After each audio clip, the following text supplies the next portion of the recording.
Ano yan? Ay! Ano ba yan? Kasi sabi ko sa'yo, ano yan eh? Para sa Sa asawa mo. bibig.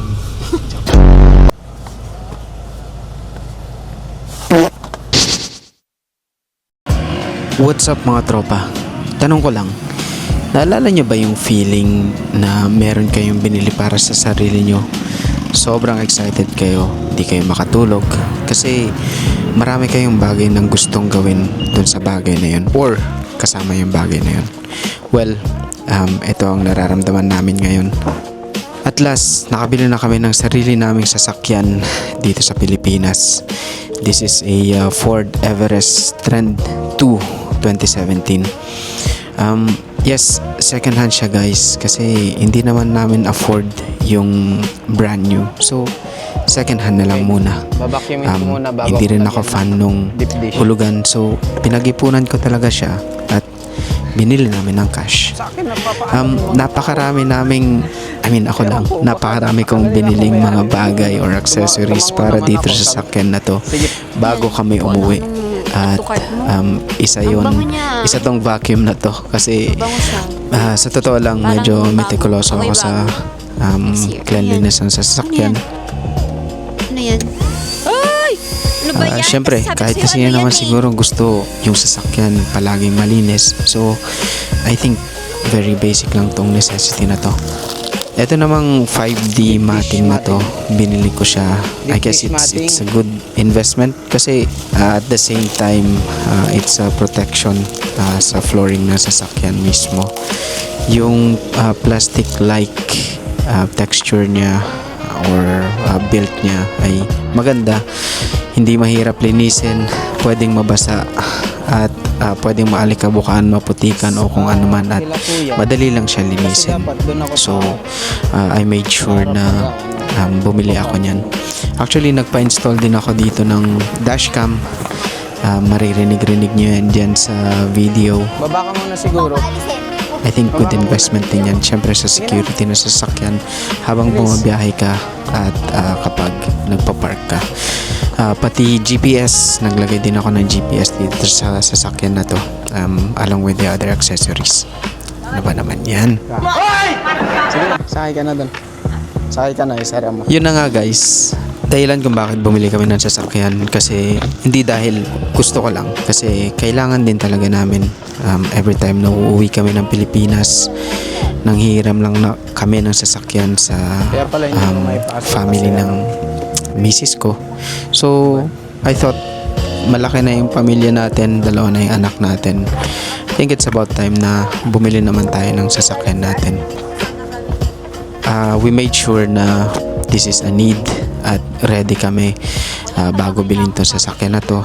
Meron kaming pagpaparkingan which is bumili na rin kami ng property para doon along the area lang ng tinitirahan namin para hindi istorbo at hindi problema ang parking. So napakalaking fulfillment talaga to para sa amin guys kasi mahilig kaming mag-travel, gumala-gala kapag ka umuwi kami ng Pilipinas.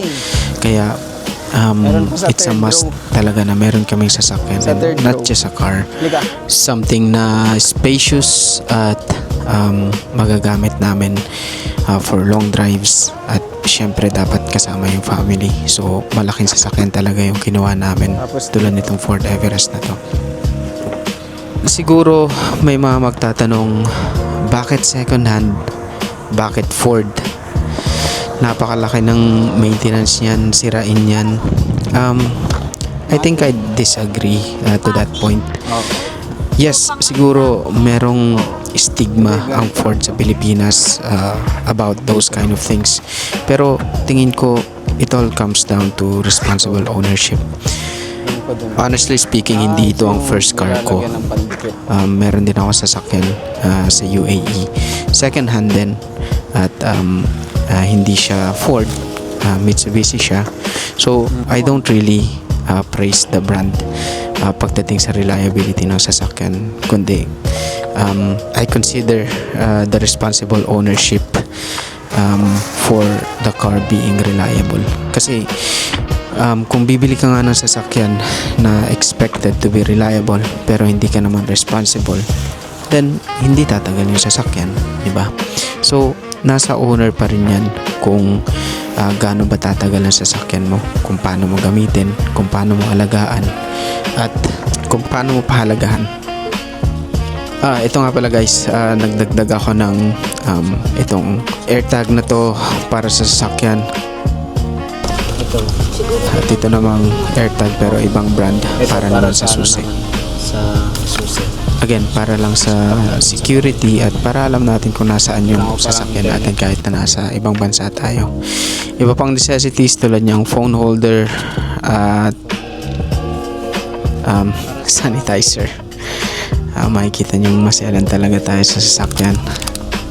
Wet wipes, basic necessities lang para sa kalinisan ng sasakyan natin. Yung valve caps na yan actually hindi yan advisable pero pinalitan ko lang kasi nagustuhan ko yung design eh.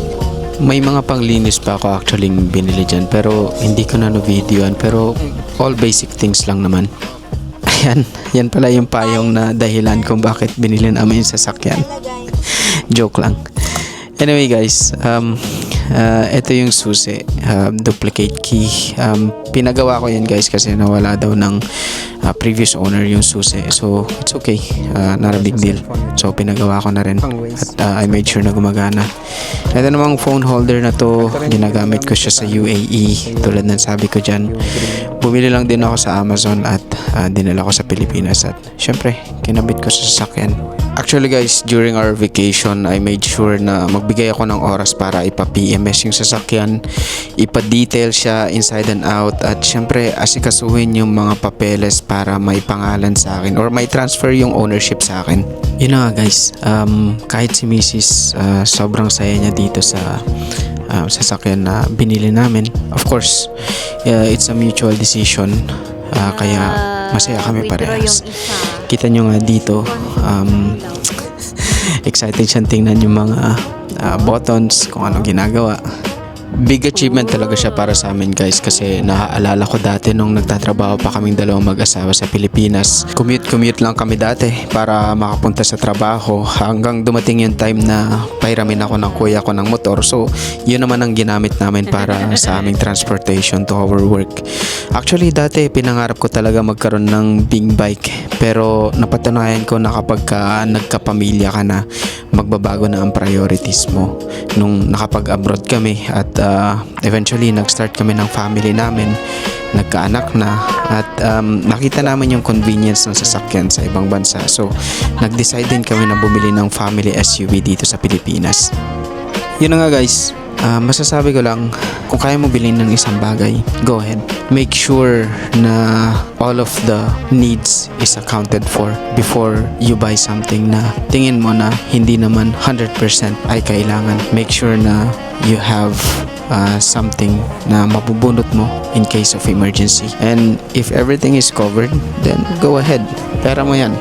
Huwag mo isipin yung sasabihin ng ibang tao kasi hindi naman sila ang gumastos para sa'yo. In the end, you need to please yourself and serve your family at the same time.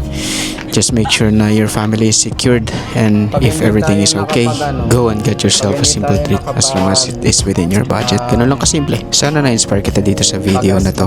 Parehas na tayo nagtatrabaho. Wala akong ibang source of income kundi yung trabaho ko. I just make sure na I spend within my limits. There's budget for really important things, at I save and invest for my family's future. Para in the end, hindi ko na kailangan magtrabaho, di ba? Let's keep hustling, tropa. Makakarating din tayo dun. Yun lang guys, see you in the next video.